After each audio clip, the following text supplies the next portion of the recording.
Mas então, o que é arte-terapia? Né? Para quem não conhece, eu vou explicar um pouquinho dessa técnica terapêutica, né, chamada arte-terapia. Foi desenvolvida pelo filósofo, médico e psiquiatra Carl Gustav Jung. O Jung era suíço, discípulo de Freud, mas ele avançou um pouquinho nas suas pesquisas com relação à psique humana, né, o funcionamento da psique humana. E ele desenvolveu o que hoje é chamado de psicologia analítica. O Jung, ele dividiu a psique, né, para estudar em várias partes, né, as quais ele chamou ego, consciência, inconsciente pessoal, inconsciente coletivo, e aí tem vários detalhes assim que eu não vou me aprofundar aqui. Mas lá nesse inconsciente coletivo estão os arquétipos universais. Todo mundo já deve ter ouvido falar dessa palavra arquétipo, né? Mas o que são os arquétipos universais, né? Os arquétipos são figuras simbólicas que nos compõem como humanidade desde o início dos tempos, né? Desde os primórdios dos tempos. Então são essas figuras bem simbólicas e características, como por exemplo, a grande mãe, o grande pai, né? O pai, a criança divina, o explorador, o rebelde, o mágico, o herói, o amante, o bobo da corte, o comediante, né? Então, ou a pessoa comum, o amante. Então, são muitos os arquétipos.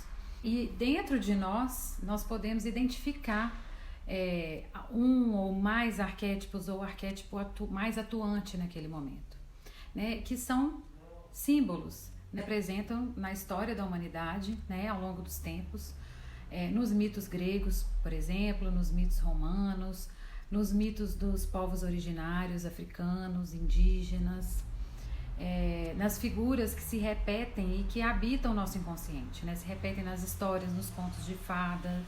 Então, de tempos em tempos, o próprio ser humano, ele traz isso, ele capta isso que existe já, né? Desde que o mundo é mundo, e apresenta de uma forma para aquela cultura, né? Vamos dizer assim. E esses arquétipos, eles falam do nosso mundo simbólico interno, né? E além desse inconsciente coletivo, né, que está permeando toda a humanidade, toda a mente da humanidade, vamos dizer assim, nós temos o inconsciente pessoal, né, que são as coisas que estão guardadinhas lá, submersas, né, lá no nosso inconsciente, como se fosse aquela parte do iceberg que está para o fundo do mar, que a gente não vê, mas que diz respeito às nossas vivências pessoais, que estão relacionadas a esses arquétipos também. Por exemplo, nossas vivências com a nossa mãe, com todo o arquétipo de mãe que a gente tem nessa vida, né? Bom, Jung começou a utilizar a expressão artística para extrair do seu próprio inconsciente e do inconsciente dos seus pacientes isso que estava guardado lá dentro e que muitas vezes ele não conseguia expressar em palavras, não conseguia fazer com que os clientes expressassem em palavras. É todo um trabalho para acessar esse inconsciente, né? Vale dizer que a arte-terapia é uma terapia essencialmente não verbal, né? E a arte, nesse contexto, não é intelectual, ela não tem uma preocupação com um produto final, né? Nós não queremos uma obra de arte com padrões X, Y, Z, né?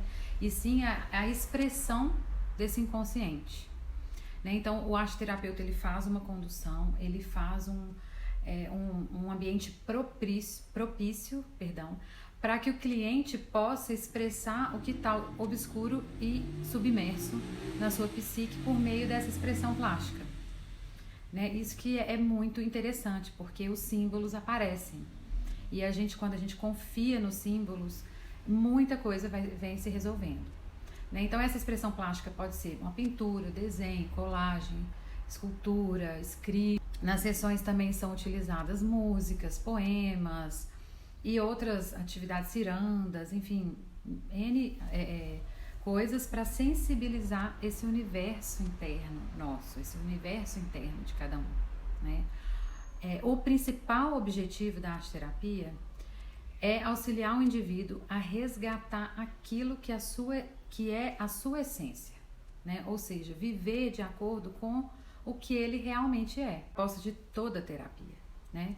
Nós, terapeutas junguianos, trabalhamos para integrar os aspectos do inconsciente à consciência, ou seja, jogar a luz no inconsciente, para que aquilo apareça e possa ser trabalhado, né? Desenvolvendo esse equilíbrio entre o mundo interno e o mundo externo, que o Jung chamou de individuação, esse processo, né? Então, a arte-terapia é uma técnica muito rica, muito rica. E junto com a costura, né, que já tem essa potencialidade também, né, os trabalhos manuais, a gente pode trazer o Jung para o universo têxtil, que é a minha pesquisa e a minha proposta.